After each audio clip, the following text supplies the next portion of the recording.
Great. Daniel, when you're ready. Thank you, Andy. Good afternoon, Nuno. Good afternoon. We got to see a bit of training yesterday. It seemed that everyone was there, which is good news. Mostly everyone other than Carlos. I mean, how good is it in terms of you have a pretty much fully healthy squad to pick from at this point in the season? It's very good. It's very good. It gives us options, solutions, and having everybody available. It's just nice to see. No one in the doctors, so it's nice to be. And we got to watch a bit of it at the start, and the atmosphere just seems so positive and happy. I mean, is that what you're seeing kind of day to day, especially now we're at the business end of the season? Today was not so happy. Today. Oh, tell me why. No, it was more focused. Yesterday was the day to really give time to the players to totally recover, and today we start preparing the match, so it requires a little bit more of focus and concentration. Talk about concentration. I mean, going into this business end of the season, I mean, you said to us a few weeks ago that now every game is so important. So what's your message been to the players as you approach these final few games? That we don't have to change anything. Approach the game the same way that we've been doing all season. Trying to get as much details and then prepare ourselves to compete against a very tough team. That all the teams, everything's going to be decided now, so all the teams are ready to go, and we have to be ready to compete against Ipswich.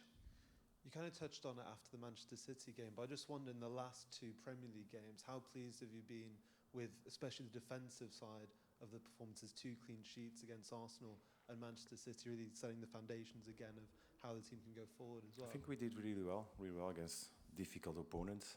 It's always one of our main focus is to keep our clean sheet, because that allows to be in the game and always have a chance to our talent players to score.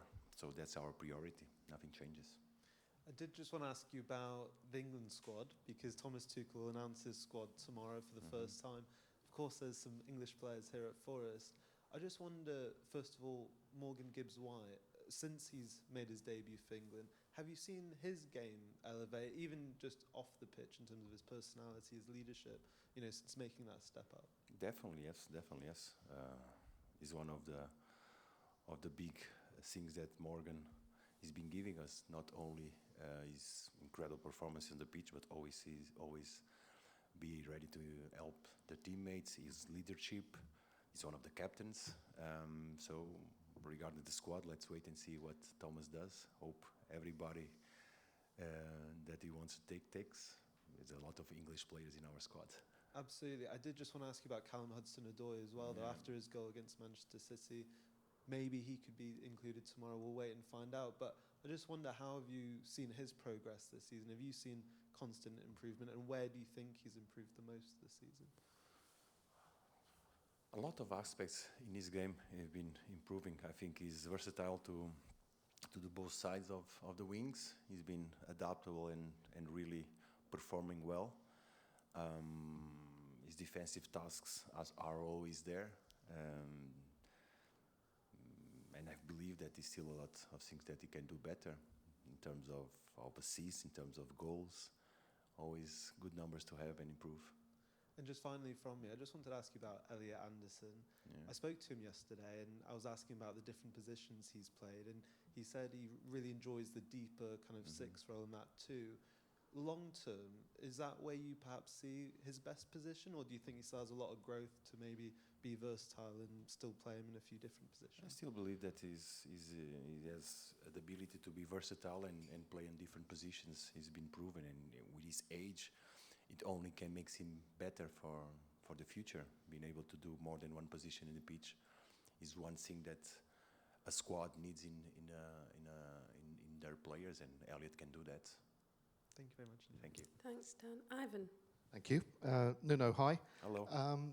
So you're into, as has just been mentioned, the business end of the season. That's a phrase you're becoming used to, I suppose, in England now. You've resisted talking about the bigger picture, the prizes that you're chasing. But as you now enter this critical phase, is it something you can use, the prospect that you might achieve some really significant prizes this season? No.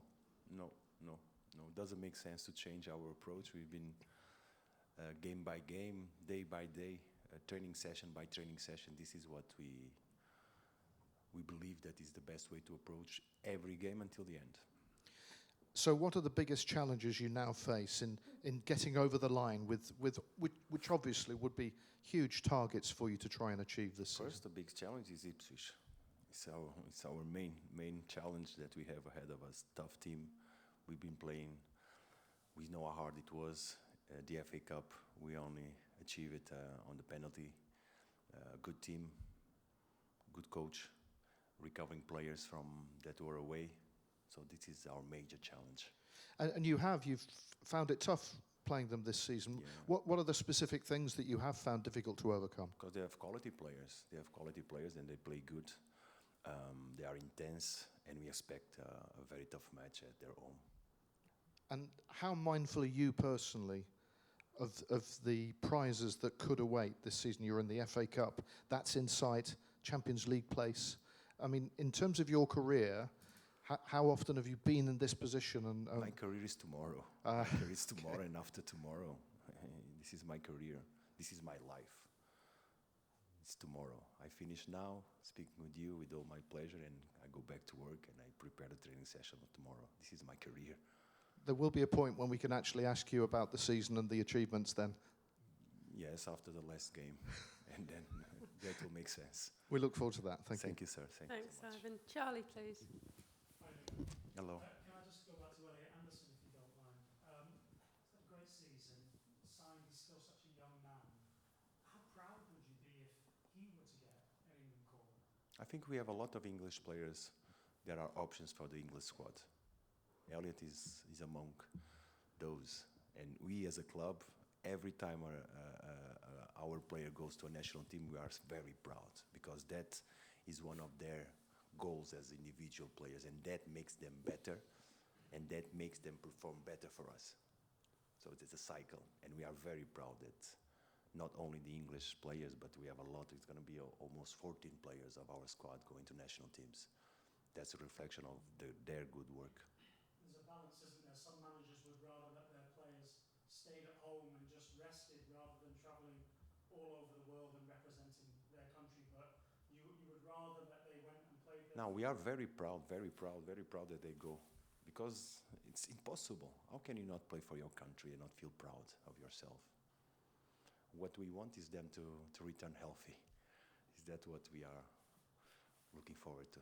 Just finally for me, there have been some remarkable highs so far this season, and the weekend was another one of those highs, and stadium bouncing, and you were dancing. And how do you make sure that you manage the emotions of such a high so that you can then come back to the normal level so you can get to another high? Because it's finished. We have day off, and then we start a new cycle of the week. It's finished what we did, and it was a great job by the players against City. We have to transport and try to improve for Ipswich. Being solid, being compact, being competitive. Thank you. Jonathan. Nuno, we've seen Thomas Tuchel at a few of your games looking at place. Has he reached out and contacted you to speak about some of the players that he may be interested in calling in? No, not yet. If he wants, I'm free. But I think it's everybody to see, no? I think the national team coaches make observation of a lot of games. It's because they are looking at players possible to their own squad, and if Thomas was here, for sure he's counting on our players. Thank you. Cameras off, please. Written section embargo till 10:30.